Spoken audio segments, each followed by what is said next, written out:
Hello students, अभी तक मैंने आपको फर्स्ट चैप्टर में एग्जाम्पल्स और इसके बेसिक्स और ये रिलेशंस क्या होता है इतना पढ़ा दिया है। ठीक है, आज हम पढ़ने जा रहे हैं इसकी एक्सरसाइज को बिल्कुल स्टार्ट से करना शुरू करेंगे। ठीक है, आज एक्सरसाइज पढ़ेंगे। एक्सरसाइज है आपकी फर्स्ट, कौन सी एक्सरसाइज है? एनसीईआरटी के अकॉर्डिंग बात चल रही है बेटा। एक्सरसाइज 1.1 पेज नंबर आपकी बुक के अकॉर्डिंग है ये मेरा 5। इसका फर्स्ट क्वेश्चन सुनेंगे सारे बच्चे।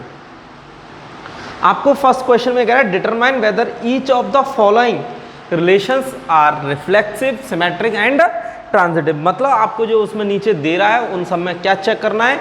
आपको ये चेक करना है बच्चों कि कौन सा रिफ्लेक्सिव है, कौन सा सिमेट्रिक है एंड कौन सा ट्रांजिटिव है। ठीक है, सबसे पहला question R equals to, relation R दे रहा है आपका और ये कह रहा है relation R in the set A. किसके ऊपर डिफाइन हो रहा है? सेट ए के ऊपर। ए के ऊपर एलिमेंट है 1 2 3 4 एंड सो ऑन। कहाँ तक है एलिमेंट सारे? 13 14। आर इक्वल्स टू उसने आपसे ये बोला है जो रिलेशन है x, y such that 3x minus y equals to 0। आपको ये चेक करना है कि रिफ्लेक्सिव, सिमेट्रिक, ट्रांजिटिव तीनों में से कौन सा होगा। तो देखो बच्चों ध्यान से सुनना, बहुत ही आसान क्वेश्चन है। यहाँ पे आपको ऑर्डर पेयर निकाल लो। क्या कर लो? ऑर्डर पेयर, क्योंकि ये आपका सीधा सीधा यहाँ पे क्या दे रहा है? सेट मेरे पास गिवन है। x किसका एलिमेंट है? a का। y किसका एलिमेंट है? a का। यही बताया था। तो 3x minus y equals to 0। अगर y को इधर ले जाए तो पॉजिटिव हो जाएगा, तो y इधर equals to y equals to कितना आ गया? 3x। एक एक करके पॉइंट रखते जाओ। आप सबसे पहले रखोगे 1, तो y इक्वल्स टू कितना लिखा? 3 1,3।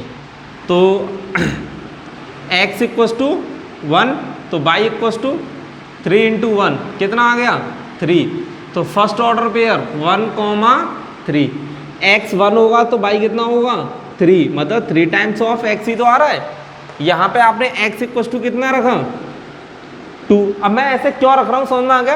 क्योंकि वो रिलेशन बोल रहा था कि 3x minus y equals to क्या है? 0। तो 3x minus y equals to 0 implies y equals to 3x। भाई इसको इधर ले गए तो पहले 1 रखा फिर 2 रखा। 2 रखने पे आ गया 3 into 2 equals to 6। 2,6। x equals to 3, तो y इक्वल्स टू कितना आ जाएगा? 9 implies that 3,9। x equals to 4, तो 4 3 इंटू 4। अब कोई बच्चा कहेगा सर इनको कहाँ तक लेना है भाई? तो 3,12। तो देखो 12 इसके अंदर आ रहा है, लेकिन जैसे ही आप x इक्वल्स टू 5 लोगे y इक्वल्स टू कितना आएगा? 15। 15 इसके अंदर नहीं है भाई। उसके अकॉर्डिंग क्या था? मैंने यही तो बोला था कि x और y दोनों कहाँ पे आते हैं? सेट के अंदर आते हैं। तो यहाँ पर ऑर्डर पेयर में ओनली ये आएंगे। 1 से स्टार्ट होगा क्योंकि इसमें 1 से बिलोंग कर रहा है। मैं तो x को 5 ले रहा हूँ, पर 5 लेने पर y इसके अंदर आएगा ही नहीं, तो हम यहाँ पे 4 तक ही लेंगे। ठीक है, 4 तक क्यों लिया था इतनी बात समझ में आ गई? और 1 से क्यों लिया था? क्योंकि 1 से स्टार्ट हो रहा था और हमने कहाँ तक ले लिया? 4 तक। 5 पे नॉट इक्वल वाला केस आ जाएगा। तो मेरा जो रिलेशन था सेट बिल्डर से, ये वाली फॉर्म कौन सी होती है? सेट बिल्डर, सबको पता है। और ये होती है रूस्टर फॉर्म।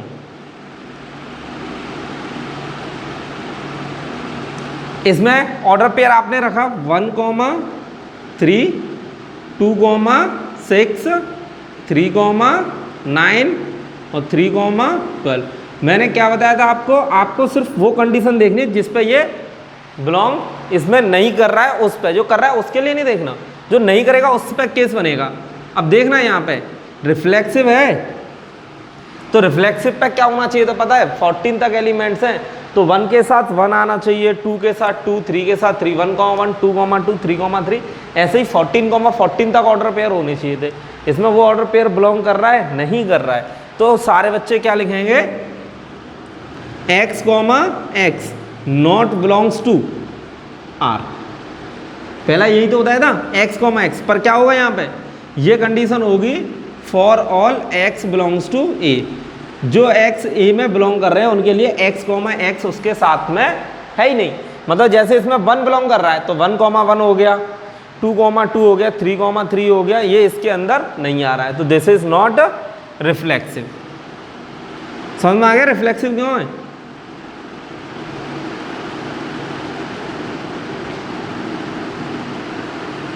इसके बाद बात करेंगे सिमेट्रिक की। फर्स्ट पॉइंट ये हो गया। सेकंड पॉइंट देखो, 1,3 इसके अंदर आ रहा है तो सिमेट्रिक क्या कहता है, अगर 1,3 है तो 3,1 उसे चाहिए ही चाहिए। आपने क्या लिया कि 1,3 बिलोंग्स टू बी आर, तो सिमेट्रिक के लिए क्या होना चाहिए 3,1, और 3,1 इसके अंदर आ रहा है, नहीं आ रहा है, तो दिस इज नॉट सिमेट्रिक। ये भाई आपका सिमेट्रिक भी नहीं है। अब एक केस रह जाता है ट्रांजिटिव का। किसका रह जाता है? ट्रांजिटिव का। तो थर्ड केस शुरू, 1,1 2,6 ये हो गया। अब 1,3 मैंने बोला था कि जो 3 पे एंड हो रहा है तो उसके लिए आपको वो देखना है जो 3 से स्टार्ट हो रहा हो। क्या हो रहा हो? ये बेटा 4 है, यहाँ पे थोड़ा मिस्टेक भी बन गया। क्या वो होता है? ये 4,12 था बेटा, x = 4 था, यहाँ पे थोड़ी सी। तो हमें क्या किया हमने यहाँ पे कि मैंने बोला आपसे कि जैसे 3 पे क्या हो रहा है एंड, तो आपको इस पर रेस्पेक्ट में कौन सा देखना है जो 3 से ही स्टार्ट हो रहा हो। तो 3 से ये है एंड हो रहा है, ये स्टार्ट हो रहा है, तो इसका मतलब क्या है कि 1,3 किस में बिलोंग कर रहा है? आर में। एंड दूसरा कौन सा? 3,9 बिलोंग कर रहा है आर में। तो सिंपल सी बात है 3 हट जाएगा। यही तो बताया था 1 का 3 के साथ, 3 का भाई 1 का रिलेशन किससे था? 3 से, ठीक है। 3 का किससे है? 9 से। तो यहाँ पे 1 का 9 से निकलना चाहिए, तो 1,9 ही तो हुआ। क्या हुआ?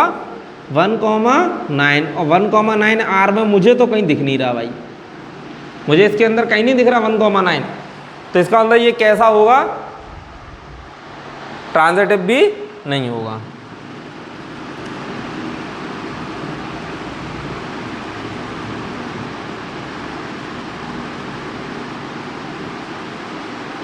ठीक है, इज दैट क्लियर?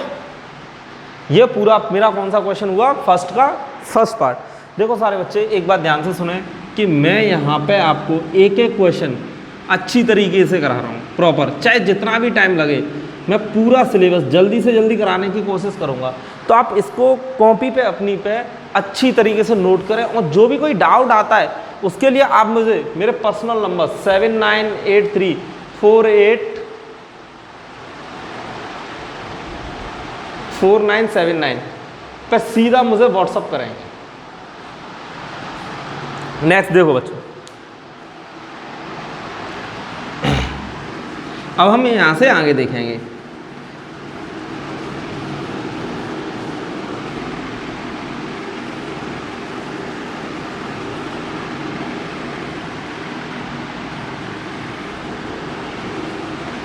फर्स्ट का फर्स्ट पार्ट कंप्लीट हो गया। अब वो कह रहा है सेकंड पार्ट। कौन सा कह रहा है? Second part. जो वहां पे ए दे रहा था यहां पे दे रहा है सेट ऑफ नेचुरल नंबर। क्या दे रहा है?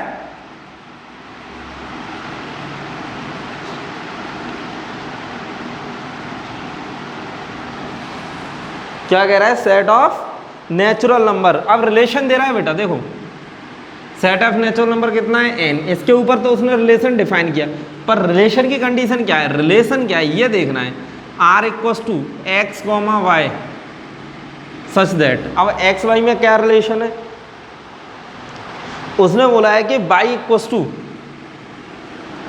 x + 5, ठीक है, और x <4 लिखो रिलेशन। भाई x <4 कितने नेचुरल नंबर होंगे? भाई x कितना है? 4। और नेचुरल नंबर देखने हैं आपको। क्या कह रहा है? इस कंडीशन पे आइए, x कितने से लेस है? 4 से। 4 से लेस के कितने नंबर है? तो x की कितनी वैल्यू निकली? 1 2 और 3। इन तीनों के लिए यहाँ पे पुट कर दो, y निकल आएगा। y = क्या है? x + 5। तो फर्स्ट कंडीशन 1 + 5 मतलब 6, दूसरी कंडीशन 2 + 5। ये कोई बच्चा रफ में नहीं करेगा, मैं क्वेश्चन के नीचे ही कर रहा हूं, that means this is a part of question. आप सारे बच्चे इसको अपने आंसर्स में ही करेंगे। 7 y = 3 + 5 दैट मीन्स 8। तो ऑर्डर पेयर कितने निकले? x1 भाई x1 y6, तो पहला ऑर्डर पेयर 1, 6, दूसरा ऑर्डर पेयर x कितना था 2, y कितना निकल आया 7, तीसरा ऑर्डर पेयर x = कितना था 3, y कितना निकल आया 8, कितना निकल आया 8।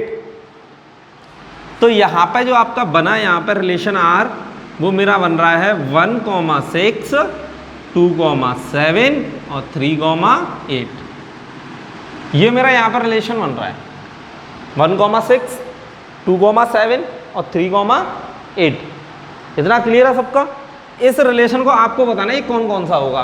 तो देखो x के लिए तो एक ही कंडीशन है रिफ्लेक्सिव के लिए, for all x belongs to a। x किस में बिलोंग कर रहा है? a में। पर यहाँ पे a क्या है मेरा? नेचुरल नंबर, ठीक है। उस केस में x, x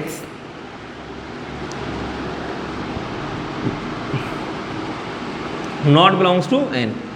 इसका मतलब क्या है कि x की वैल्यू क्या है 1, 2, 3। तो इसका मतलब x = क्या आना चाहिए रिफ्लेक्सिव के लिए? इसमें आना चाहिए 1, 1, 2, 2 और 3, 3। और ये तीनों में से इसके अंदर एक भी नहीं है। क्या नहीं है? ये तीन थे, ये तीनों में से तीनों एक भी नहीं है। 1, 1, 2, 2, 3, 3 इसके अंदर होना चाहिए रिफ्लेक्सिव के लिए, but these the order pairs are not present in the relations.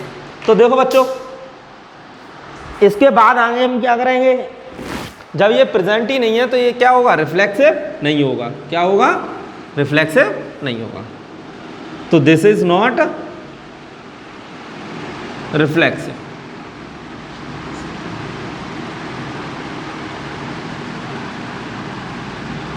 Second देखो,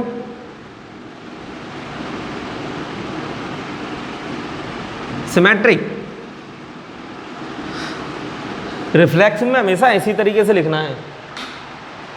कुछ बुकाओं तो वो ओनली 1, 1 के लिए लिख देते हैं। भाई 1, 1 से ही मतलब नहीं है, सारे ही उसके अंदर नहीं है, कोई भी नहीं है उसके अंदर। तो आपको सबको बताना है ना, एक थोड़ी ना बताओगे। 1, 6 आप लिखोगे 1, 6 बिलोंग्स टू बी R।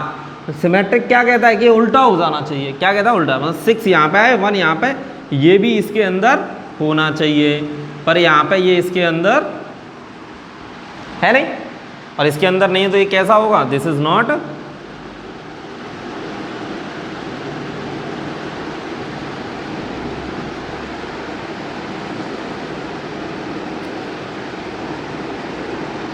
अब बात आ गई ट्रांजिटिव पे। ट्रांजिटिव पे सारे बच्चे देखेंगे 1, 6 बिलोंग कर रहा है, कर रहा है।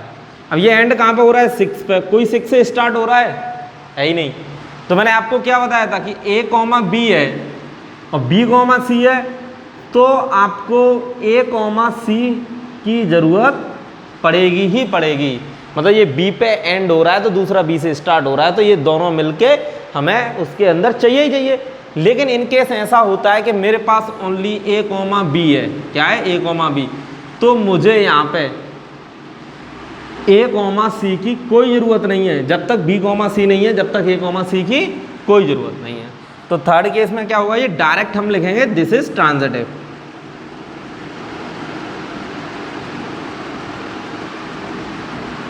ठीक है, बहुत आसान थे, ओनली चेक करने के लिए आएंगे ट्रू फॉल्स में।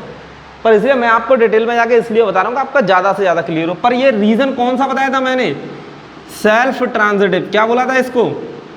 कि ये सेल्फ ट्रांजिटिव बोल देते हैं। अब देखिए थर्ड पार्ट फर्स्ट का फर्स्ट हो गया।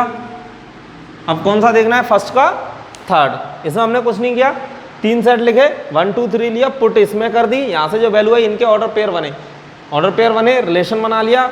यहाँ पे हमें यही लेना पड़ता है कि जो है 1 के लिए 1, 2 के लिए 2, 3 के लिए। इससे क्या हो गया? सबके लिए लिख गया। फॉर ऑल का मतलब यही तो बताया था कि किसके लिए लिख गया? ये सबके लिए। ठीक है, 1, 1 के लिए लिख गया, 2, 2 को 3, तो x बिलोंग्स टू n है, तो x, x इसके अंदर है ही नहीं। इतना क्लियर है सबका? यहाँ से आगे हम नेक्स्ट थर्ड पार्ट पे पढ़ेंगे इसका। इसमें काफ़ी सारे पार्ट दिए हैं, वैसे फर्स्ट में पूरी एक्सरसाइज की बराबर फर्स्ट क्वेश्चन ही बना दिया इन लोगों ने। देखो बच्चों,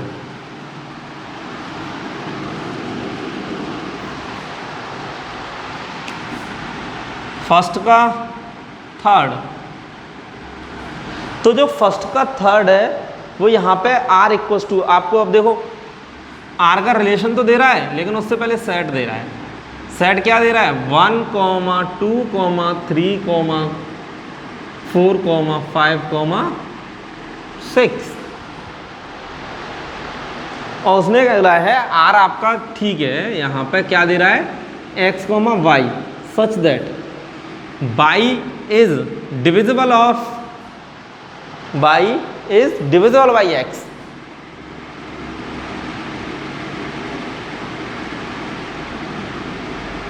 इस बात का मतलब पता है क्या है? y is divisible by x, मतलब y एक ऐसा है जिसमें x से डिवाइड जाना चाहिए। लेकिन ये दोनों नंबर कहाँ के होंगे? a के अंदर के। कहाँ के होंगे? a के अंदर के। तो देखो r इक्वल टू, मैंने लिखा सबसे पहले 1 लिया, x की वैल्यू क्या ली? तो 1 से जिसमें भी डिवाइड जा रहा है वो लेना है। तो 1 से डिवाइड 1 में तो जाता ही जाता है भाई। अब 1 से डिवाइड, मैंने कहा ना x के क्या लेना है आपको? बाई वो लेना है जिसमें x से डिवाइड जा रहा हो। क्या लेना है? जिसमें डिवाइड किससे जा रहा हो? x से। अब 1 के साथ कौन सा आएगा? 2, 1 के साथ 3, 1 के साथ 4, 1 के साथ 5 और 1 के साथ 6। Is that clear? अब यहां से 2 के साथ देखो बेटा, 1 के साथ हो गया, 2 से डिवाइड किस में जा रहा है? सबसे पहले 2 से डिवाइड 2 में जा रहा है, और 2 के बाद किस में जा रहा है? 2 से 4 में भी जा रहा है, और किस में जा रहा है 2 से? अब 6 में। अब मैं बचे हुए इधर से लिख रहा हूं। अब देखो 3 पे 2 का काम खत्म, 3 पे 3 से सबसे पहले किस में जाएगा? 3 में। भाई इटसेल्फ डिविजिबल सारे होते ही होते हैं। दूसरा अब आ गया, मैंने कहा पूरा लिखने का है। 3 से फिर किस में जा रहा है? 6 में। अब 4 से 4 में ही जा रहा है भाई, आगे कोई नंबर ऐसा है ही नहीं। 5 से 5 में, और 6 से 6 में। आपको अब ये सबसे पहले चेक करना है कि पहले ये बताओ ये समझ में आई है बात या नहीं आई। इसमें उसने ये बोला था कि रिफ्लेक्सिव है, सिमेट्रिक है या ट्रांजिटिव है। तो मैंने सिर्फ ये कहा था रिलेशन के अकॉर्डिंग कि आपको ऐसा ऑर्डर पेयर बनाना है जिससे पहले नंबर से दूसरे नंबर में डिवाइड जाना चाहिए। By is divisible by x, मतलब बाई में किससे डिवाइड जाना चाहिए? एक्स से। तो 1 से 1 में जा रहा है, 1 से 2 में जा रहा है, 1 से 3, 1 से तो सब में जाएगा 6। फिर 2 से किस में जा रहा है? 2 से 2 में, 2 से 4 में, 2 से 6 में। अब आपको ये बताना है ये रिफ्लेक्सिव है या नहीं है। क्या बताना है? नहीं है। तो देखो भाई 1 के साथ 1 चाहिए मुझे, पहले वाले के साथ पहला वाला, दूसरे वाले के साथ दूसरा वाला। कहाँ है? 2 के साथ 2 आ गया, 3 के साथ 3 भी आ गया, 4 के साथ 4 भी आ गया, 5 के साथ 5 भी आ गया, 6 के साथ 6 आ गया। सारा बिलोंग कर रहा है। तो यहाँ पे आप लिखोगे first condition for all x belongs to किस में करेगा? a में। तो x, x, अब रिलेशन के अंदर है कि नहीं है? तो देख लो, अगर x a में बिलोंग करता है तो उसका x उसके साथ आ रहा है, मतलब 1 बिलोंग कर रहा है तो 1 के साथ 1, 2 बिलोंग कर रहा है तो 2 के साथ 2, 3 बिलोंग कर रहा है तो 3 के साथ 3, 4 कर रहा है तो 4, 5 कर रहा है तो 5। तो जितने भी बिलोंग कर रहे हैं सबके लिए उसके साथ का एलिमेंट्स उसके अंदर आ रहा है। तो यही तो बेटा आप लोगों को बताया था कि इसके अंदर जो एलिमेंट्स बन रहे हैं उनका उन्हीं के साथ का एलिमेंट्स उनके साथ में जरूर आना चाहिए। अब 1, 1, 2, तो ये यहाँ पे मैं क्या लिख सकता हूँ? ये किस में बिलोंग कर रहा है? R में। ठीक है, यही कंडीशन है रिफ्लेक्सिव की, और तो कुछ है नहीं। This is reflexive.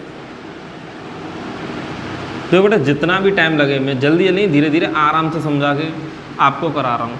अगर आप मेरे वीडियोस को ध्यान से देखेंगे, समझने की कोशिश भी करेंगे, हाँ थोड़ा सा लेंदी रह सकता है कि मैं धीरे धीरे बिल्कुल आराम से आपको एक एक क्वेश्चन, यहाँ तक इवन एग्जाम्पल्स तक भी और मिसलिनियस एक्सरसाइज भी करवाऊँगा। तो मैं इतना आपसे प्रॉमिस करता हूँ कि आपको कहीं भी एक्स्ट्रा पढ़ने की किसी से कोई ज़रूरत नहीं पड़ेगी। इससे मैं इतना कवर अप करवा दूंगा कि आप बोर्ड का पेपर आराम से, आसानी से, अच्छी तरीके से कर सकते हैं। देखो वीडियोस आपको बार बार देखनी पड़ेंगी, प्रैक्टिस आपको बार बार करनी पड़ेगी। प्रैक्टिस तो मैं थोड़ी ना करूँगा आके, आपको तो सिर्फ वीडियो देख के बार बार प्रैक्टिस करनी है। चीज़ों को समझने की कोशिश करें, फिर उनको कॉपी पे नोट करें और फिर उन्हीं क्वेश्चंस को जो मैं यहाँ पे कराता हूँ अपने आप ट्राई करके और उनसे मैच करें। क्या करना है, वीडियो देखा, वीडियो देख के फिर नोट किया, पहले एक बार सिर्फ देखें, फिर उसको देख के नोट करें, फिर इन्हीं क्वेश्चंस को अपने आप करें, फिर ये मैच करें कि जो आपने अपने आप किया और जो मैंने कराया उनमें क्या डिफरेंस था। ऐसी कौन सी लाइन है जो आप नहीं लिख पाए, 2-4 बार ऐसे देखोगे फिर पूरा क्लियर हो जाएगा। First reflexive, second symmetric check करना। 1,2 इसके अंदर बिलोंग कर रहा है। कोई भी एक ऑर्डर पेयर उठाते हैं, मैंने यही तो बताया था, 1,2 बिलोंग कर रहा है आर्क में, but 2,1 not belongs to be R. तो क्या लिखोगे, दिस इज नॉट सिमेट्रिक। मतलब रिफ्लेक्सिव तो है पर सिमेट्रिक नहीं है। अब बात आ जाती है ट्रांजिटिव पे। किस पे आ जाती है, ट्रांजिटिव पे। तो देखो 1 को किसी के साथ ले लो, 1,2 तो 1,2 बन रहा है। अब जैसे ये कहाँ पे स्टार्ट हो रहा है, 2 पे, तो 2 के साथ लिया तो 2 से 2 हट के 1,2 है इसके अंदर। 2 को 4 के साथ लिया भाई, 1,2 और फिर क्या लिया 2,4, ये दोनों हट जाएंगे तो 1,4 है इसके अंदर। ऐसे ही 2,6 तो 1,6 भी अंदर है। मतलब 1 के साथ जिसको भी बनाओगे सारे इसके अंदर हैं। जैसे 1,5 को लिया तो 5 से 5 हट गया, 1,5 इसके अंदर है। 1,6 को लिया और किसके साथ लिया 6, तो ये दोनों 6 हटाए तो भी तो 1,6 है और 1,6 इसके अंदर है।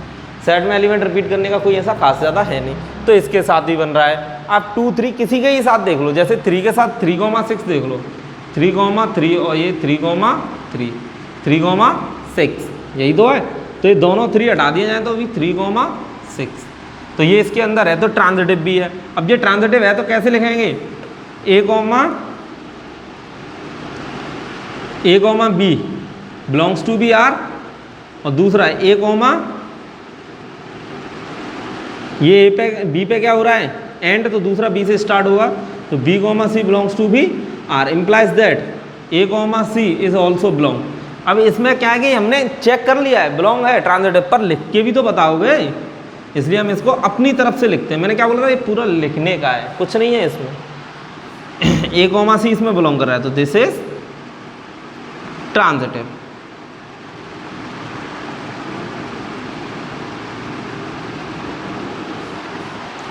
देखो बच्चों, यहाँ तक मैंने आपको फर्स्ट के 3 पार्ट कराए और पता है तीनों पार्ट्स में आपके काफ़ी सारा टाइम लगा है। हर क्वेश्चन 5 से 6 मिनट में लग रहा है। वैसे तो मैं 2-2 मिनट लगने देता हूँ, पर आपको बार बार समझा रहा हूँ, एक लाइन को रिपीट कर रहा हूँ, इसलिए मुझे टाइम लग रहा है, आपको नहीं लगेगा। जब आप प्रैक्टिस करोगे तो 15 से 20 मिनट में इसकी प्रैक्टिस हो जाया करेगी। फर्स्ट का 3rd खत्म हो गया। फर्स्ट में कितने पार्ट्स हैं अभी, फर्स्ट में काफ़ी सारे पार्ट्स हैं। मुझे लगता है कि आज ओनली फर्स्ट क्वेश्चन ही हो पाएगा इसमें। क्वेश्चन नंबर फर्स्ट का 4th देखें। अब फर्स्ट के 4th में आपको पता है इंटीजर के ऊपर दे रहा है। ये अच्छा क्वेश्चन है, मैंने वैसे कराया था। x, y such that x minus y is an integer।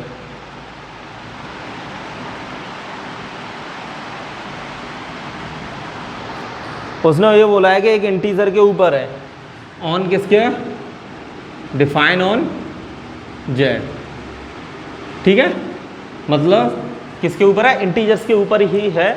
इसमें उसने बस ये बोल दिया है कि आपका इसके ऊपर में जो डिफाइन कर रहे हो ठीक है भाई, लेकिन जब इनको माइनस करेंगे तो क्या आएगा, इंटीजर। इस तरह के रिलेशन को हम कैसे करते हैं, जो हम सेम एग्जांपल में गए थे उसी तरीके से। अब यहाँ पे कोई पार्टिकुलर नंबर नहीं है, कुछ नहीं है, सीधा सीधा आपको लिखना है। तो इन केस अब हम क्या करेंगे, देखो बच्चों, इस तरीके के क्वेश्चन में सबसे पहले क्या लिखेंगे, आप यही तो लिखोगे, मैंने यही तो बताया था, x, y बिना ब्रैकेट के, मतलब एलिमेंट्स की बात चल रही है, ऑर्डर पेयर की नहीं, belongs to be z implies that x, y अगर किस में बिलोंग कर रहे हैं, r में, तो इनका हम रिलेशन लिखते हैं और ये वाला साइन बनाते हैं। दोनों बात में समझ में आ गया कहाँ कौन सा सिंबल हमने बनाया है, ये बिलोंग का सिंबल है। यहाँ पर 3 सिंबल बने हैं। सबसे पहले एक ये वाला, ये ये और ये, तो देखो ये तो इसमें बिलोंग कर रहा है, तो इसमें ब्रैकेट के साथ बिलोंग करेगा रिलेशन में। यहाँ पे इन दोनों से कंडीशन निकली, इसमें रिवर्स का साइन नहीं, तो इसको पढ़ते हैं इज इम्प्लाई, और इसको implied in and is imply y. पर क्या कंडीशन आर में बिलोंग करने की, x minus y is an integer. ठीक है, तो मैं इसको ऐसे लिख सकता हूँ x minus y equals to k, x minus y equals to k and k belongs to B Z. ठीक है, लिख लिया हमने कि एक इंटीजर है। अब फर्स्ट केस में हम क्या लेते हैं, सबसे पहले रिफ्लेक्सिव, देखना ध्यान से जो आपको बताया था फर्स्ट केस, ये क्वेश्चन नंबर फर्स्ट का 4th पार्ट है, रिफ्लेक्सिव रिलेशन। अब मेरा मानना है कि अब आपको ये लिखना आ गया होगा आसानी से। रिफ्लेक्सिव रिलेशन में क्या कह रहा है, देखो reflexive relation x minus y equals to k, मतलब एक इंटीजर। सबसे पहले एक ही बात मैंने बताई थी, कौन सा साइन बनेगा, फॉर ऑल का, और कितने एलिमेंट लेने, 2 या 1, तो आप ओनली 1 एलिमेंट्स लेंगे। कितने एलिमेंट्स लेंगे, only 1। x belongs to be क्या होगा, z, जिस सेट के ऊपर बन रहा है वो। भाई सेम है, पहले ये दिया हुआ होता है, इस तरह की फॉर्म में ट्रांसफॉर्मेशन करते हैं, फिर रिफ्लेक्सिव लिखते हैं, फिर फॉर ऑल का साइन बनता है, वो इसमें बिलोंग करता है। फिर रिलेशन में बिलोंग नहीं कराते, सीधा सीधा कंडीशन देखते हैं, x कॉमा x, क्या रिलेशन निकला इसके लिए, x कॉमा x क्या होगा, x minus x equals to क्या आ जाएगा, 0। सॉल्व करने पे क्या आ गया, पहले के लिए डायरेक्ट कंडीशन चेक करते हैं, बिलोंग नहीं कराते। तो x कॉमा x क्या आ गया, 0, इंटीजर है क्या है, इंटीजर है यहाँ पे। तो देखो अगर ये इंटीजर है तो मेरी बात ध्यान से सुनना, x comma x, x minus x equals to 0, और ये मेरा क्या है, एक इंटीजर निकल के आ गया, और 0 क्या है, इंटीजर है ही, तो इसको पीछे z लिख दो, बिलोंग करके बता दोगे इंटीजर है। तो x कॉमा x क्या करेगा, बिलोंग करेगा आपके रिलेशन में। भाई कुछ है इसमें, मैं तो नहीं लगता कि अब आपको ये टिपिकल लगना चाहिए। मैंने सेम फॉर्मेट सेम लाइन पर लिखना सिखाया कि reflexive relation for all x belongs to integer. Integer में है तो सीधा सीधा जहाँ पे बाई आ रहा होता है वहाँ पे x रख देते हैं, x कॉमा x रखते हैं, और सीधा करके देख लेते हैं, अगर कंडीशन सही है तो वो उसमें बिलोंग कर जाता है। और ये यहाँ पे कंडीशन बिल्कुल सही निकली आपकी, इसमें बिलोंग कर गया, तो आप ये लिखे हुए this is reflexive.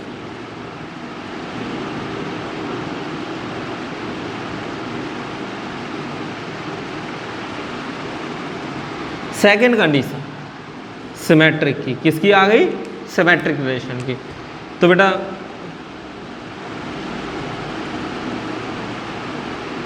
Symmetric relation क्या कहता है आपका, x comma y belongs to B Z. सबसे पहले तो ये साइन उठता है, और एक एलिमेंट से कितने एलिमेंट्स हो जाते हैं, 2। रिलेशन की सीधी सीधी यही कंडीशन लेनी है, क्या करना है, वहाँ पे पहली कंडीशन ही चेक करते हो, यहाँ पे पहली कंडीशन चेक नहीं करते, डायरेक्ट सही लेते हैं, मतलब ही नहीं है, x कॉमा वाई। तो बेटा x कॉमा वाई में देखो ध्यान से, किस में बिलोंग करेगा, r में, और आपको ये क्या लेना है, x minus y equals to k. Symmetric के लिए बाई माइनस x चाहिए, भाई x माइनस बाई है, और सिमेट्रिक के लिए क्या चाहिए, y minus x, taking common minus sign या टेकिंग नेगेटिव कॉमन। तो ये बाई माइनस माइनस लेते ये हो जाएगा। अब बाई माइनस एक्स क्या आना चाहिए, इंटीजर। तो अब यहाँ पे एक बात बताओ, जब k बिलोंग्स टू z है तो माइनस के भी तो z में बिलोंग करेगा, इंटीजर प्लस और माइनस दोनों के होते हैं। तो यहाँ पे ये भी क्या आ गया, एक इंटीजर आ गया, और इंटीजर आ गया तो बाई कॉमा एक्स किस में बिलोंग करेगा, आपके रिलेशन r, किस में बिलोंग करेगा, रिलेशन एक्स वाई ये था, बाई कॉमा एक्स किस में बिलोंग करेगा, रिलेशन r में। तो अब बताना सिमेट्रिक बना कि नहीं बना, आपको x कॉमा वाई लेना था, बाई कॉमा एक्स आ गया, तो this relation is symmetric relation. कितना होगा, सिमेट्रिक हो जाएगा। देखो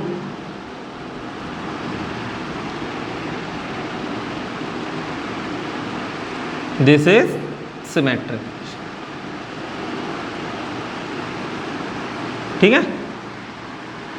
एक्स कॉमा वाई बिलोंग कराना था, बाई कॉमा एक्स बिलोंग कर गया। थर्ड केस ट्रांजिटिव, किसकी बात आ गई, ट्रांजिटिव की। तो देखो ट्रांजिटिव रिलेशन, ट्रांजिटिव के लिए क्या बताया था, फर्स्ट में एक एलिमेंट है, दूसरे में 2 एलिमेंट है, ट्रांजिटिव में कितने होने चाहिए, 3 elements, x y z belongs to be are.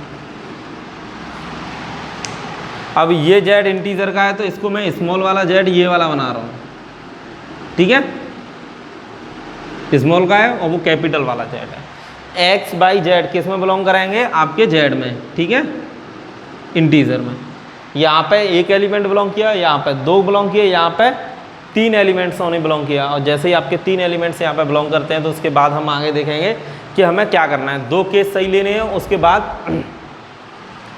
x comma y belongs to be R. तो मैं इसको इधर नोट कर रहा हूँ बच्चों, देखो यार, यहाँ से आगे ये रहा, x कोमा y किस में बिलोंग कर रहा है, रिलेशन में,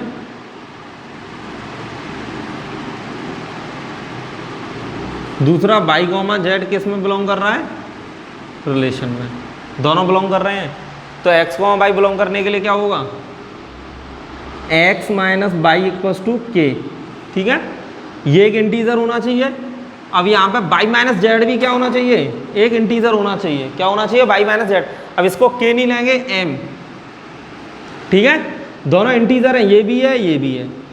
अब इनको हमने क्या बताया था, क्या प्लस माइनस मल्टीप्लाई डिवाइड जो कर सकते हैं कीजिए, बस x और z में यही रिलेशन आना चाहिए जो इसमें रिलेशन है। तो इसको मैं प्लस कर दूं तो y से y कट रहा है, x बचा माइनस के z, k प्लस m। तो x माइनस z क्या आ गया मेरा, इंटीजर। भाई 2 इंटीजर का सम इंटीजर ही आता है हमेशा, और उनका मल्टीप्लाई भी क्या आता है, इंटीजर आता है, उनका माइनस भी इंटीजर आता है। डिवाइड में हम कुछ कह नहीं सकते, तो हमने तो अभी सम किया है ना, तो 2 इंटीजर का सम क्या आएगा, इंटीजर। ये k प्लस m भी क्या होंगे, इंटीजर। तो भाई x माइनस जेड किस में बिलोंग करेगा, r में। तो दिस इज ट्रांजिटिव।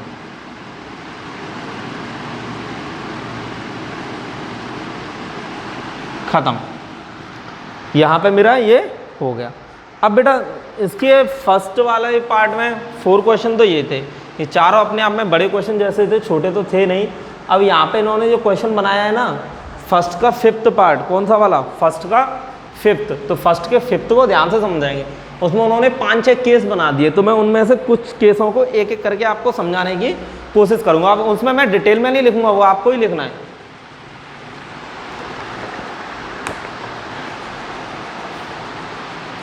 उनको मैं जल्दी ख़त्म कराऊंगा क्योंकि सारे 1 मार्क्स में ही आएंगे। ये क्वेश्चन अच्छा था, आ सकता था।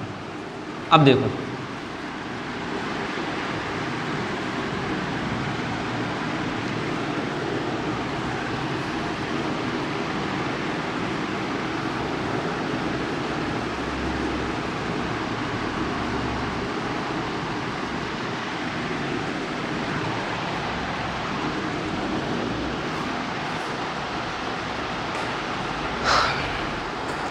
फर्स्ट का 5th वाले पार्ट पर आ गए हम। किस पर आ गए, क्वेश्चन नंबर फर्स्ट का 5th। अगर मैं मान लो फर्स्ट क्वेश्चन खत्म हुआ तो 30% एक्सरसाइज खत्म हो जाएगी।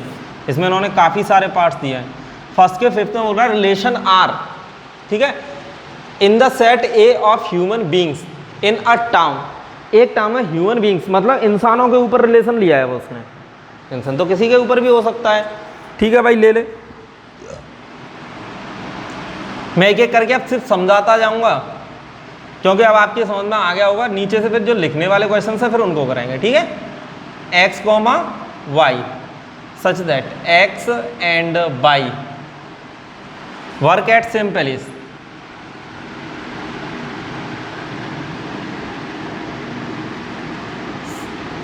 वो कह रहा है दोनों मिल x और y है ना, उस रिलेशन में जब ही आएंगे उस लोकेलिटी में कि दोनों एक ही जगह पे काम कर रहे हैं। क्या कंडीशन है, एक ही जगह पे काम कर रहे हैं। तो एक बात बताइए अब सारे बच्चे, मैंने x की जगह पे x एंड x लिखा, वर्क एट सेम प्लेस, क्या मैं लिख सकता हूँ?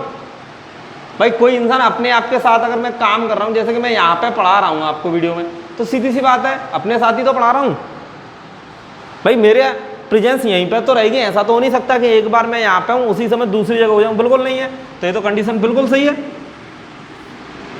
सही है। तो क्या होगा, अब डायरेक्ट ऐसे ही समझाऊंगा, पूरा डिटेल में नहीं लिखूंगा।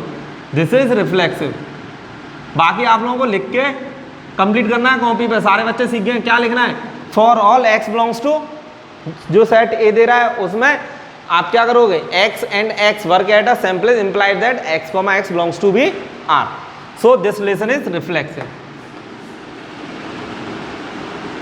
अब इसके बाद बात करते हैं सिमेट्रिक की। किसकी बात करते हैं, सिमेट्रिक की। तो देखो भाई x and y work at same place. क्या एक बात बताओ, x और y कहाँ पे काम कर रहे हैं, दोनों एक साथ काम कर रहे हैं। जैसे मैं और मेरा कलीग दोनों एक साथ इसी जगह पे काम कर रहे हैं, फिर अगर वो ये भी तो कह सकता है कि मेरा कलीग कहते हैं कि मैं और आप एक जगह पे काम कर रहे हैं। क्लियर हुआ। तो इसका मतलब क्या है कि अगर x बाई के साथ काम कर रहा है तो बाई भी तो बोल सकते हैं ना। x ने बोलेगा भाई बाई मेरे साथ काम कर रहा है, तो बाई ये बोलेगा कि x मेरे साथ काम कर रहा है। एक ही बात है, चाहे आप बाई से पूछो चाहे x से पूछो, तो y एंड x भी इसमें क्या होगा, सेम होगा। तो मतलब क्या है, x को बाई बिलोंग कर रहा है तो बाई को x भी बिलोंग कर रहा है। तो this is transitive.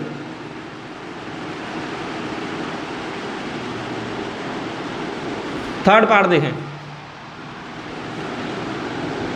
x and y work at same place.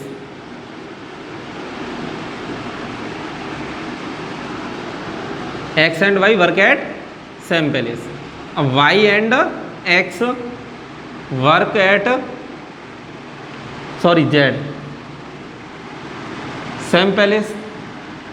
भाई इसमें यही तो होता है, x का जो रिलेशन y से है वही y का किसी और के साथ है। मतलब x काम कर रहा है y के साथ, y काम कर रहा है z के साथ, तो हैं तो तीनों एक ही जगह पे ना। तो x ये बोल तो सकता है कि जो है भाई साहब जो z है वो मेरे साथ भी काम कर रहे हैं। तो इसका मतलब क्या है कि x and z work at same place. लिख सकते हैं आप आराम से इसको। तो दिस इज सिमेट्रिक भी हो गया, यहाँ पे सिमेट्रिक था बेटा।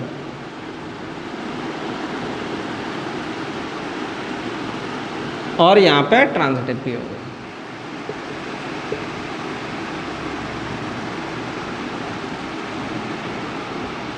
ठीक है। तो यहाँ पे मेरे तीनों इसने कंप्लीट कर लिए। देखो अब थोड़ी सी स्पीड तो बढ़ानी पड़ेगी, वरना इस हिसाब से तो सिलेबस चलता ही रहेगा, पूरा हो ही नहीं पाएगा। तो जितना आएगा उतना करने की कोशिश करेंगे और कोशिश करेंगे जल्दी से जल्दी ख़त्म हो, क्योंकि प्रीवियस ईयर्स वगैरह भी आपको यहीं पे मैं करवाऊँगा। तो ये यहाँ पे मेरा ये ख़त्म हुआ। अब दूसरा देखो, उसने क्या बोल दिया, सेम लोकेलिटी किसमें, x and y lives in same locality. मतलब r equals to x, y such that x and y lives in the same locality.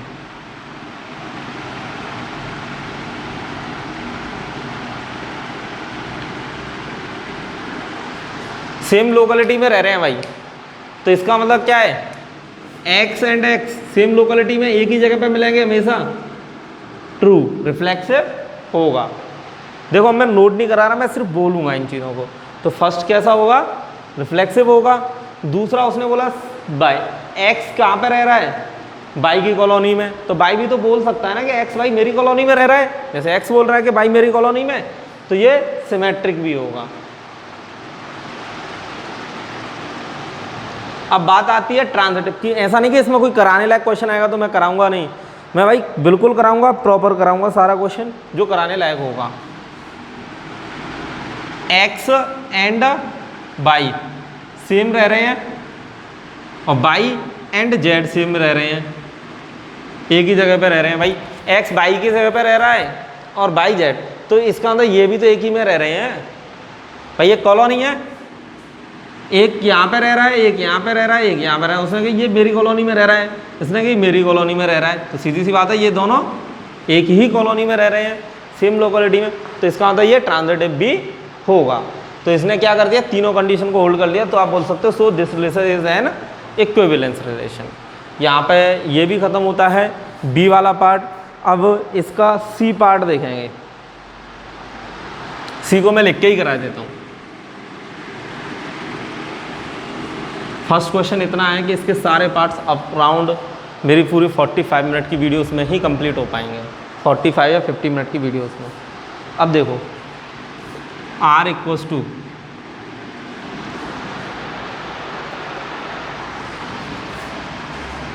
X comma y such that x is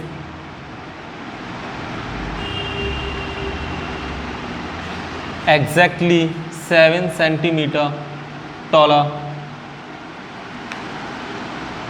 than y। वो ये कह रहा है कि जो आपका x है वो उससे 7 सेंटीमीटर छोटा है y से, ठीक है, या बड़ा है y से, जो भी आपस में, लेकिन x से होगा। ये बात, कोई इंसान अपने आप से 7 सेंटीमीटर हो सकता है स्मॉलर? कभी नहीं हो सकता। दूसरा, y से x कितना है, इसको x से y कितना है 7, तो y से फिर x 7 होगा? नहीं होगा। भाई कोई भी बता सकता है कि जैसे अगर कोई मुझसे छोटा है 7 सेंटीमीटर, तो क्या वो मुझसे बोल सकता है मैं उससे 7 सेंटीमीटर छोटा हूँ? नहीं, मैं उससे बड़ा हूँ फिर 7 सेंटीमीटर। तो दैट मीन्स यहाँ पे सिमेट्रिक भी नहीं होगा। अब बात करते हैं ट्रांजिटिव की। किसकी बात करते हैं? ट्रांजिटिव की। तो देखो बेटा, ट्रांजिटिव में x लेस देन, इसके y के बीच में कितने का डिफरेंस है? 7 का। y और z के बीच में कितने का डिफरेंस है? 7 का। x z के बीच में कितना होगा? मतलब ये इससे 7 छोटा है और ये इससे 7 छोटा है, तो इसका मतलब x से z कितना हो जाएगा? 14 सेंटीमीटर टॉलर हो जाएगा। y कितना टॉलर है? 7। इससे ये 7 है, तो इससे इसमें तो 14 का हो गया, और मुझे कितने का चाहिए था? 7 का। तो दैट मीन्स ना तो ये रिफ्लेक्सिव है, ना ये सिमेट्रिक है, ना ये ट्रांजिटिव है। एक दो क्वेश्चंस इसमें और अच्छे हैं, उनको देखेंगे ज़रा।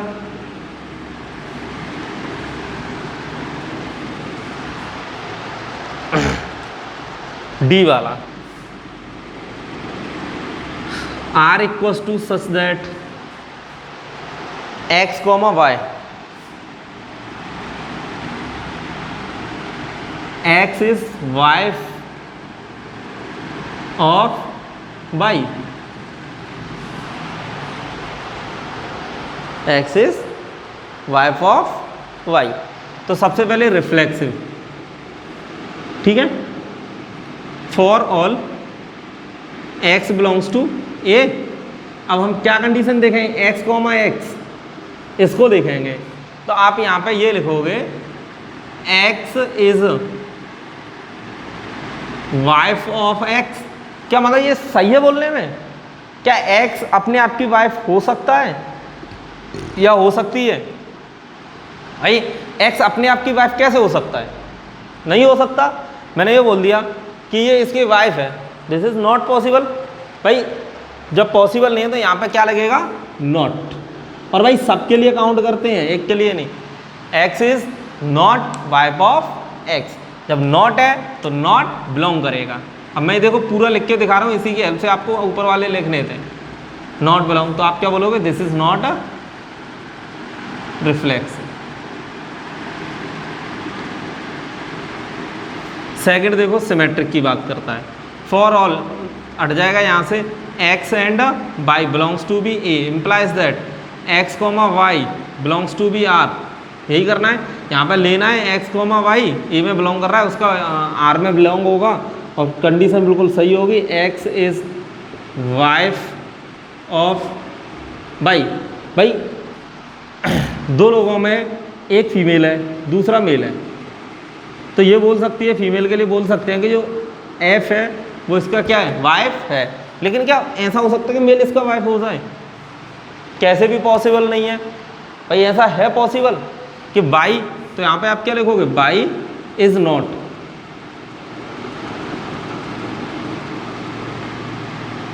By is not a wife of x. That means x is wife of y और y is not wife of x. X इसका वाइफ है, ये तो ठीक है क्वेश्चन के अकॉर्डिंग है, पर by is not wife. By wife होगी ही नहीं। भाई कभी भी वाइफ हो ही नहीं सकता किसी का, क्योंकि वो तो मेल है। तो यहाँ पे इसका मतलब क्या निकला? Y comma x not belongs to be R. क्या निकला? Not belongs to be R. That means this is not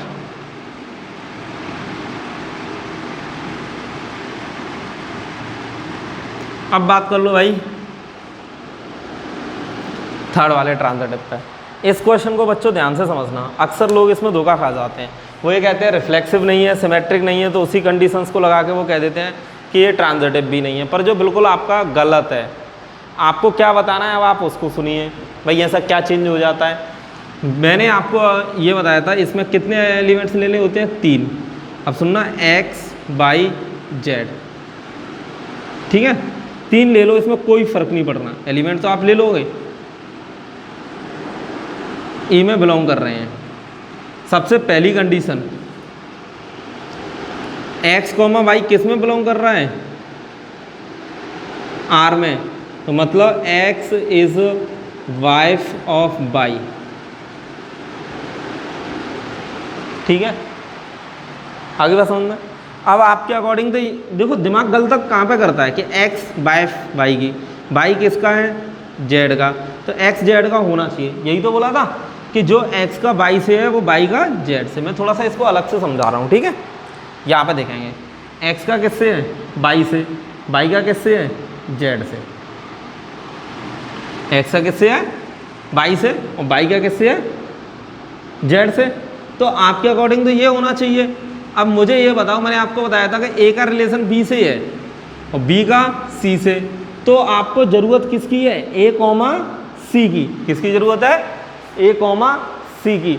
लेकिन इन केस अगर कैसा हो जाता है कि आपका ओनली a, b है और b, c बन ही नहीं रहा है, क्या नहीं बन रहा है, b, c बन ही नहीं रहा है, तो इसका मतलब मुझे a, c की ज़रूरत नहीं है।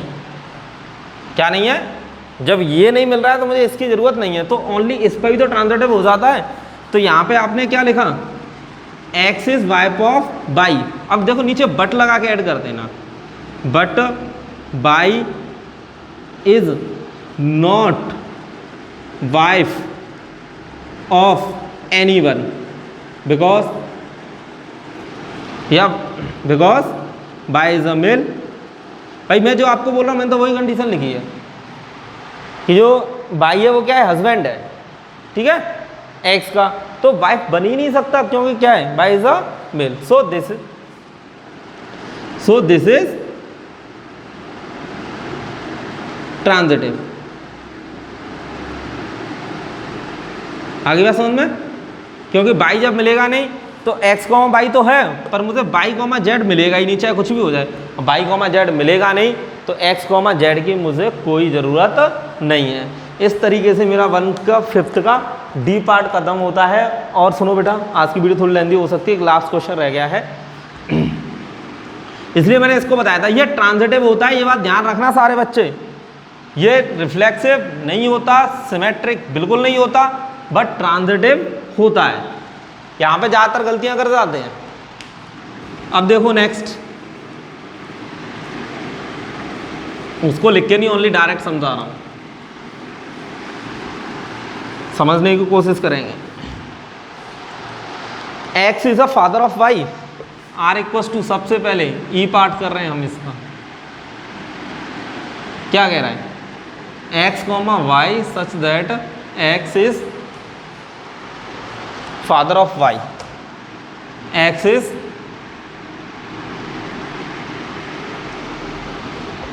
ठीक है। तो यहां पे देखो बेटा, रिफ्लेक्सिव के लिए यही तो देखोगे। अब वो तो लिख लोगे जैसे मैंने पहले वाले क्वेश्चन में, x इसमें बिलोंग कर रहा है, बस कंडीशन चेक करनी है।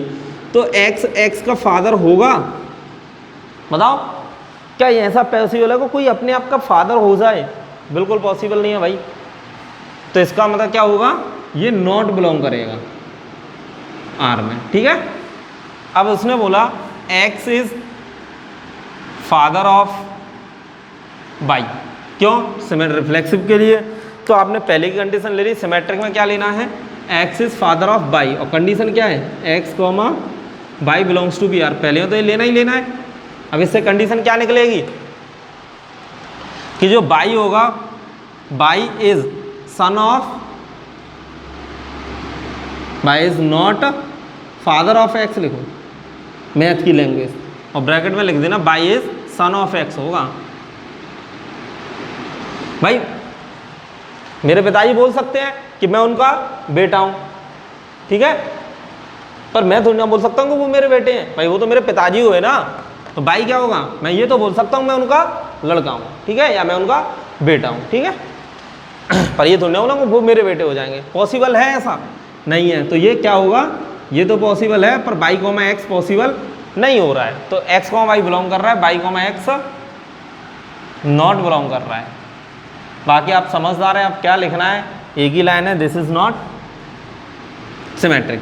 थर्ड केस ध्यान से समझाएंगे, x, y, अब ये मैंने सारे रफली लिखे हैं, बिलोंग करेगा R में, तो x is father of y, x is father of y। दूसरा केस क्या होगा, y, x, कि यहाँ पे y, z, भाई तो लेते हैं x, y, फिर y, z belongs to be R।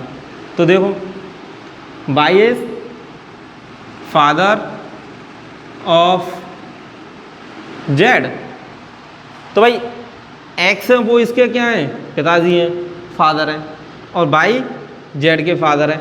तो इस हिसाब से x क्या हुए, z के फादर के भी फादर हुए ना, इसके z के फादर हुए y, और उनके भी फादर क्या हैं, x, दैट मीन्स दादा दी या आपके ग्रैंडफादर। तो आप नीचे लिखोगे x is grandfather of z। और आपको क्या चाहिए था, फादर चाहिए था, तो x, z not belongs to be relation. तो यहाँ पे ना तो ये रिफ्लेक्सिव था, ना ये सिमेट्रिक था, ना ये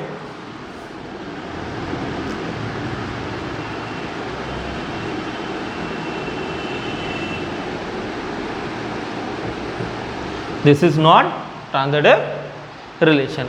इसी के साथ मेरा क्वेश्चन नंबर 1 खत्म हुआ है, जिसमें 10 पार्ट्स थे। 1 क्वेश्चन अकेला 10 क्वेश्चंस के बराबर था, वरना एक्सरसाइज ही मान लो आधे से ज़्यादा खत्म हो जाती। कल की वीडियो में पूरी एक्सरसाइज खत्म कर दूंगा, हो सकता है कि कल की वीडियो थोड़ी सी और ज़्यादा लेंदी हो। फिलहाल आज के लिए इतना। कल हम पढ़ेंगे क्वेश्चन नंबर 2 से लेकर क्वेश्चन नंबर 16 तक का पूरा पार्ट, और उम्मीद करता हूँ कि आज ये समझ में आया होगा। बचे हुए जैसे ही कल के हमारे सारे क्वेश्चंस होते जाते हैं तो आपका ये पूरा क्लियर हो जाएगा।